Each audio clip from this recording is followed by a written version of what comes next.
Hello and welcome. In this tutorial we are going to discuss about the forms in HTML. So the forms in HTML are used to collect user input on a web page and send it to a server for processing. They are essential for interactive web experiences like login pages, registration forms and surveys. So let's start. We can start it. First we will include the form tag, and inside the form tag we can use label. Label is to name some element, where we can say name, and then we can include input type for name label. Type, we have to define the type. It should be text, and then we can use the placeholder. Placeholder is the value or text you can see inside your text box. Okay, we can close it, and then we can give a break, so we have a space in between, and then we can use another label.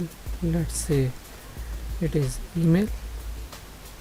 We normally use this kind of labels, and then we can use the input for our email. We have to define the type, and it should be email, and we can also use the placeholder for this as well.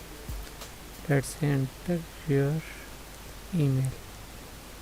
Okay, and close it, make a break, and then we can use a button, and we can so type is equal to submit, because we have to submit our form somewhere, and we can say submit, label it submit. So our form is ready. You can see over here a name label, and then there is an input type text, then email, and then we have email type, and then submit. And over here we can write whatever the name, for example like this, and email something like that, and then we can put functionality on that button and submit button, and then it will work as a form in our web page. So this is very short tutorial of forms in HTML.